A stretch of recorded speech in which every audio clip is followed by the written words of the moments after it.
Hi friends, நல்ல மொறுமொறுப்பான கடையில் வாங்குற டேஸ்ட்லேயே வந்து சிக்கன் 65 எப்படி செய்யலாம்னு பார்க்கலாங்க.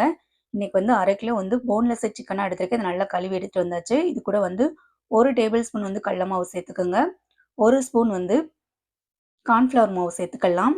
1 டேபிள் ஸ்பூன் வந்து அரிசி மாவு சேர்த்துக்கோங்க. அரிசி மாவு வந்து அதிகமாக சேர்க்கறனால வந்து சிக்கன் வந்து நல்லா மொறுமொறுப்பாக கிடைக்குங்க. அதனால் வந்து அரிசி மாவு கொஞ்சம் எக்ஸ்ட்ராவே சேர்த்துக்கோங்க.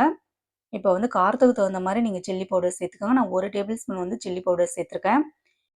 1/2 ஸ்பூன் வந்து இஞ்சி பூண்டு பேஸ்ட்டு சேர்த்துக்கோங்க. 1/4 டீஸ்பூன் வந்து மஞ்சள் தூள் சேர்த்துக்கலாம். இப்போ சிக்கனுக்கு தகுந்த மாதிரி நீங்கள் உப்பு சேர்த்துக்கோங்க. 1/2 லெமன் சாறு சேர்க்குறேங்க. கொட்டையை நீக்கிட்டு சேர்த்துக்கோங்க. கொட்டையோடு சேர்த்தோம்னா கசப்பு தன்மை வரும். அதனால் வந்து கொட்டையை நீக்கிட்டு சாறு மட்டும் சேர்த்துக்கலாம். இப்போ தயிர் வந்து 1 ஸ்பூன் அளவு சேர்க்குறேன். எல்லாத்தையும் நல்லா பிசைஞ்சு விட்டுக்கலாம். தண்ணி வந்து லைட்டாக தெளித்து பிசைஞ்சுக்கோங்க. சிக்கனில் தண்ணி இருந்துச்சுன்னா நீங்கள் தண்ணியை சேர்க்க தேவையில்லை. இப்போ நல்லா பிசைஞ்சு எடுத்தாச்சு. இதை அப்படியே ஒரு பவுலுக்கு மாற்றி ஒரு 1/2 அன் ஹவர் மட்டும் சிக்கனை நல்லா ஊறட்டுங்க. 1/2 அன் ஹவர் செஞ்ச பின்னாடி நம்ம பொரிச்சு எடுத்துக்கலாம். இதுக்கு ஒரு மூடி போட்டுடலாம்.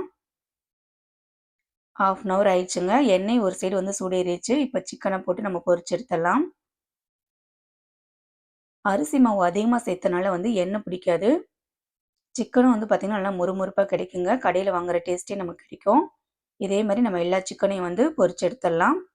சிக்கனை வந்து எண்ணெயில் சேர்த்தோன்னே பிரட்டி விடாதீங்க. ஒரு சைடு நல்லா வெந்த பின்னாடி அப்புறம் பிரட்டி விடுங்க. இப்போ எல்லா சிக்கனையும் வந்து பொரிச்சு எடுத்தாச்சு. இதோட டேஸ்ட் எப்படி இருக்குன்னு பார்த்தீங்கன்னா, அப்படியே கடையில் வாங்கி சாப்பிட்ற சிக்கன் 65 மாதிரியே இருக்குங்க. கடையில் குழந்தைகளுக்கு வாங்கி தராமல் இதே மாதிரி வீட்டில் செஞ்சு பாருங்கள். தேங்க்ஸ் ஃபார் வாட்சிங்.